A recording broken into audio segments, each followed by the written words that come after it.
Dia memang berupaya untuk menghilangkan semua kesedihan peristiwa-peristiwa lama itu. Jadi dia berusaha bagaimana mematikan ingatan terhadap peristiwa itu, sebab dia bilang kalau saya tidak bisa mematikan ingatan saya terhadap bagaimana dia di sel dulu, bagaimana dia diperlakukan tidak adil, dia pasti bisa kolaps gitu. Jadi itu yang dia lakukan, dan sebagian dia bisa lupakan. Mengurus gitu Om, bener nggak sih Om? Karena stres atau bagaimana Om? Kurus badannya maksudnya? Biasa sih, biasa. Dia memang orang tipe orang manja. Kedua tipe yang lebih mau mengorbankan dirinya daripada menyusahkan orang lain. Jadi dengan ibunya umpamanya, dia nggak pernah mau suruh kan di pengadilan datang. Kalau saya minta tolong dong ibunya diwawancara, jangan, gitu. Menolak, kasihan katanya. Jadi umpamanya gini, lebih bagus dia yang susah gitu. Jadi dia kalau sama ibunya dia nggak mau tunjukkan dia nangis.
Deh. Kalau negara udah kalah sama satu orang Jessica ya selesai. Saya nggak tahu mau ngomong apa. Nanti nih udah diotopsi habis nih misal. Sebelum PK kami lakukan, nah ini yang paling penting, kami akan melakukan rangkaian upaya hukum. Upaya hukum pertama adalah untuk membuat laporan kepada salah seorang hakim, ya tentu saya nggak boleh sebutkan namanya, ya untuk hari Senin kita akan jalankan itu di Komisi Judisial. Setelah itu kita juga akan melaporkan orang yang kami duga menghilangkan barang bukti. Ya. Kemudian setelah itu minggu berikutnya kami juga akan melaporkan orang yang kami duga merekayasa CCTV. Selanjutnya kami juga akan melakukan tindakan untuk melaporkan orang yang diduga menghalang-halangi dilakukannya otopsi. Itulah rangkaian upaya hukum yang akan kami lakukan. Setelah itu kami akan memilih waktu yang tepat kapan kami akan mengajukan PK, apakah di tengah-tengahnya, apakah di akhirnya. Akan bahwa keterangan Dr. Sendika itu keterangan palsu, itu aja deh. Intinya kan di sana. Kenapa nggak diotopsi? Iya. Semua pembunuhan otopsi dulu, bukan 70 jam kemudian. Ini kesalahan besar ini. Peradilan sesat. Makanya kadang-kadang hakim terpengaruh oleh media. Ya bukan. Mohon kan media semua. Kita ada kasus wartawan DPI dulu kan dia ada gitu. Tapi kira-kira dugaan terbesar kematian Di dunia itu banyak loh kesalahan peradilan sesat. maksudnya kematian itu sebenarnya kalau bukan cyanida apa? Begini tanya, mungkin karena lambung, kenapa nggak berani diselidiki penyakitnya sebelumnya? Lambung naik ke hati selesai. Asam lambung dan Asam lambung. Iya. Lagi dia minum kopi itu. Asam lambung kemudian dia minum kopi. Kenapa nggak berani diselidiki dia punya status sakit? Nggak, kita cuma tanya, kenapa nggak ada hakim bilang bahwa si Dr. Jaya dengan Beng Bengom berdusta sebagai ahli? Masuk mereka ke penjara. Nggak ada yang berani kok. Masuknya ke penjara. Pendapat Anda mengenai cyanida bahwa di dalam lambungnya nggak ada adalah pendapat palsu. Selesai. Kalau DP Papa memang Sudah jadi Bapak, kita cuma tanya satu. Anda melihat nggak dia menuangkan cyanida? Oh, gua dengar, gua yakin. Anda mau nggak ada masuk penjara karena keyakinan bukan karena bukti? Pasal 184 dong, dan pasal 185 ayat 1. Hukum itu kan mesti pembuktian. Pembuktian. Masih gagal dan kita. Saya sebenarnya terbiasa menang kalah, itu biasa kan. Di tuntutan 20 tahun, sehingga pasti kita udah perhitungkan yang risiko paling buruk ya 20 tahun. Tapi yang saya sangat sedih dan kecewa adalah pertimbangan hakimnya. Pertimbangan hakim ini yang saya melihat seharusnya tidak boleh tendensius begitu, gitu loh. Masa hakim ikut-ikutan menyerang Jessica dengan air mata dan sebagainya? Itu kan nggak boleh dalam satu persidangan. Tadi dikatakan tangisannya palsu, pakai kacamata dan sebagainya. Bagaimana dia tahu itu palsu? Hanya Jessica dan Tuhan yang tahu itu palsu, bukan Pak Binsar gitu loh. Jadi itu yang sangat ya. Kenapa kelihatannya jadi Pak Binsar ini seperti Pak Jaksa ikut-ikutan jadi menaruh kebencian kelihatannya ya. Ini dugaan saya ya. Semacam ada rasa kebenciannya secara pribadi dengan Jessica dan juga terhadap kami gitu. Karena Pak Binsar juga menyinggung-nyinggung tentang advokat, profesi advokat, penegak hukum. Loh, apa urusannya dengan profesi? Kenapa dia menyerang pribadi gitu kan? Nah, kedua, yang saya aneh, dia tadi katakan kalau saya tidak keliru ya, tidak semestinya advokat itu penasihat hukum terdakwa ini menyatakan lagi terdakwa Jessica ini bukan pelaku, dia bilang. Mestinya kami hanya pertimbangan yang lain-lain aja. Loh, dengan demikian kalau kita apa gunanya kami di pengadilan kalau kami tidak bisa membela terdakwa? Ya Kalau kan? saya ingat tadi, mestinya penasihat hukum Jessica Kumalo Wongso menghadirkan keterangan bagaimana Jessica secara emosional di tahun 2015 waktu itu ketika itu dikatakan Pak Binsar bahwa seharusnya juga penasihat hukum memberikan gambaran bagaimana situasi emosional secara objektif Jessica pada tahun 2015 itu yang dikatakan tadi Pak Binsar. Ya, tapi ditambahkan dan tidak perlu menyatakan lagi bahwa terdakwa ini adalah sebagai pelaku kan kalau salah begitu kan gitu.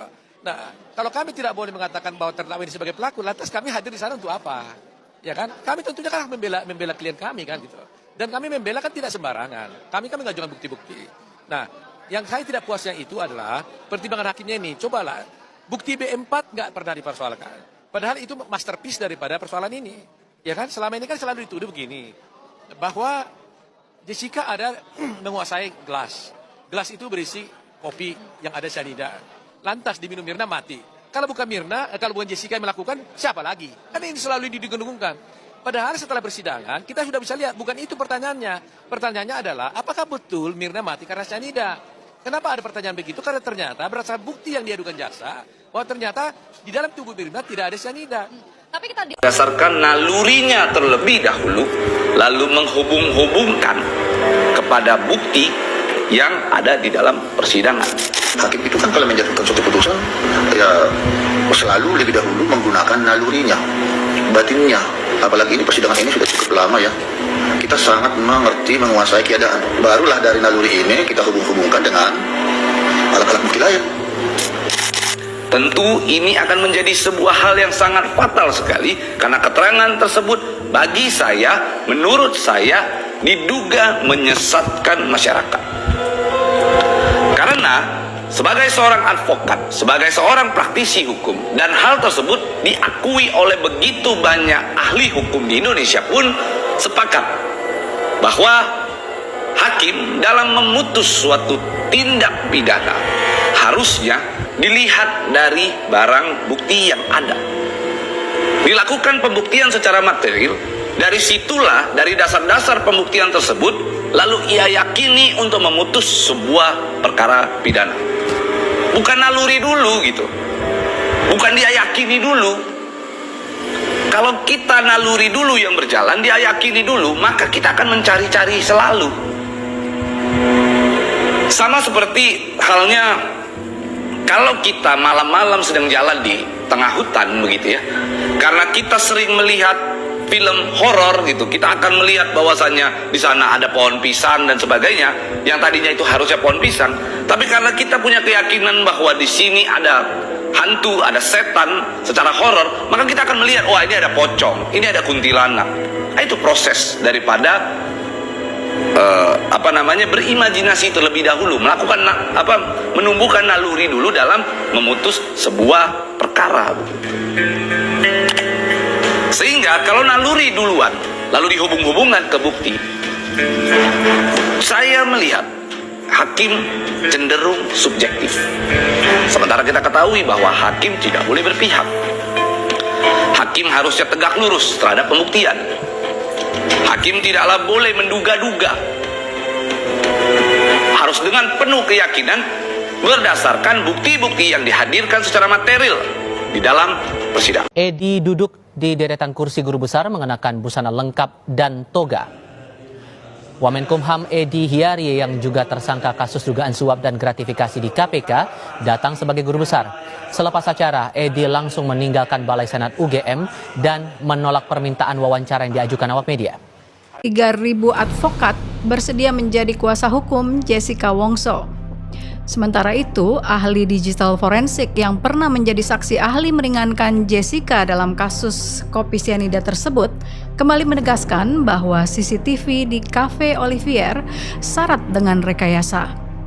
Karena kasus ini sekarang lagi naik lagi ya, maksudnya pada perhatian, dan Anda melihat mungkin ada peluang juga untuk membantu tim kuasa hukum ya, karena Anda saat itu memang adalah saksi ahli yang meringankan Jessica ya. Dan dalam Anda setelah 7 tahun apa? Temuan setelah 7 tahun itu sangat komprehensif ya.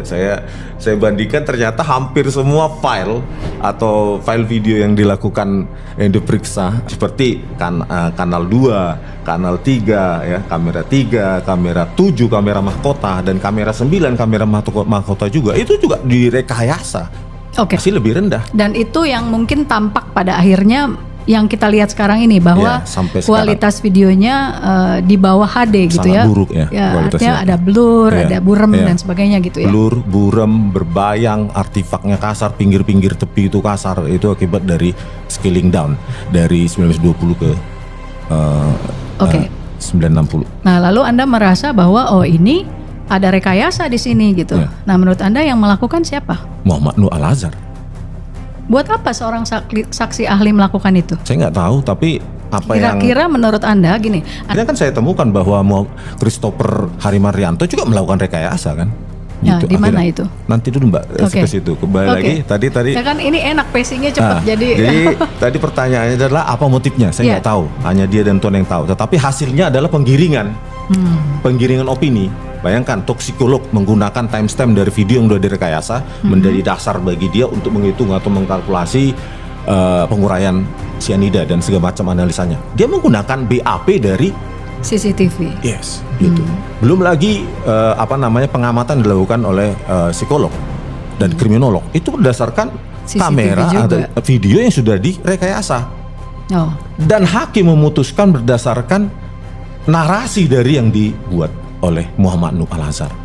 Mirip sekali, hampir 90% mengatakan untuk memutuskan kami melihat CCTV. CCTV yang kabur itu dijadikan dasar untuk memutuskan bahwa itu pergerakan tangan, memasukkan, memindahkan. Itu sudah kabur semua. Yang ditampilkan di persidangan itu bukan yang whole story, bukan yang informasi yang penuh dengan objek-objek yang masih bisa kita persepsikan gitu. Itu sudah objek-objek yang isinya multi interpretatif. Siapapun bisa mengatakan itu paperback dan lainnya gitu. Dan pertanyaannya adalah kenapa dia melakukan itu? Ini kalau memang sekali. Ada asli yang lebih informatif gitu kan? Karena ini serius sekali kan. Kalau misalnya dia melakukan itu kan artinya merusak masa depan orang lain kan? Kalau saya nggak serius, saya nggak kesini Mbak. Saya nggak ke podcast ini, saya nggak ke podcast yang lain. Saya hidup nyaman saja. Saya menulis, saya bekerja secara remote, saya mengerjakan pekerjaan saya. Tapi ini kita harus bongkar. Gitu. Ini tragedi hukum di Indonesia kalau menurut saya, pengadilan di Indonesia. Satu lagi fakta bahwa ketika Muhammad Nuh Al-Azhar sebagai saksi ahli diminta untuk memutarkan, diminta oleh pengacara Jessica saat itu, Pak Otto, putar yang asli, dia putar yang sudah direkayasa juga. Itu penipuan di depan pengadilan. Ya, jadi paham. Jadi apa yang dimaksudkan oleh Bang Rismon Ya. kan gitu. Nah terus kayak yang tadi nih Anda bilang Christopher juga melakukan itu. Apa Ya. kita udah bisa sampai ke sana nih? Iya, Christopher juga ternyata melakukan itu. Ya. Tadi gimana kan tuh? Christopher kan menerima katanya file yang sama dari Muhammad Nuh. Ya. Nah itu kan sudah dikonfirmasi bahwa isinya seharusnya adalah FHD ya 1920-1080. Tetapi apa yang saya temukan juga ya, di BAP-nya Christopher Harimanrianto itu beberapa file itu berukuran 96576 standard definition. Jadi dia juga melakukan rekayasa gitu. Ketika melakukan pewarnaan kopi, memeriksa warna kopi atau pergerakan kopi itu juga dia melakukan rekayasa. Anda menulis ya, pergerakan pixel yang diduga tangan Jessica mengambil sesuatu dan menaruh sesuatu diambil dari footage cam 7 yang jaraknya 12 meter. Dengan sebanyak 18 kamera CCTV dan konfigurasi ruangan, seharusnya masih ada beberapa kamera CCTV yang menangkap adegan tersebut dari jarak lebih dekat dan lebih detail. Kemanakah footage dari kamera-kamera tersebut? Jawabnya hilang dan terhapus dari DVR. Ya, silakan dijelaskan lebih detail bahwa emang ada statement bahwa ini terhapus atau hilang. Jadi itu kan merekam berapa minggu sekali sih kehapus kalau biasa CCTV? 15 sampai 30 hari. Nah itu dia terhapus atau dihapus? Ya harusnya dihapus dong kan. Kalau dinyalakan baru dia melakukan override. Tapi kalau powernya di off ya tidak melakukan override gitu. Artinya kalau itu hilang bukan terhapus karena sudah jangka waktunya harus Itu menghapus pasti sendiri, dihapus itu manusia kalau terhapus. Kalau dia tetap terpasang pasti override gitu secara otomatis by system. Tapi ketika powernya dimatikan ya mekanisme override tidak dilakukan oleh Jadi sistem. menurut Anda dihapus bukan terhapus ya? Dihapus. Oke. Ini ada kamera 7 nih. Coba kita lihat kamera 7. Ini kamera 7? Iya, kamera 7 sudah di zoom ya, 12 meter hasilnya pixelated seperti ini. Iya. Kontur daun pun sudah tidak kelihatan, bahkan yang lebih besar juga kepala manusia itu sudah berbentuk berbentuk kotak-kotak pixel. Bahkan kursinya juga tidak bisa kelihatan sama sekali. Nah, inilah maksudnya ini pengamatan visual ya, dampak dari downscaling yang dilakukan Muhammad Nuh Al-Azhar dan Christopher Harimanrianto.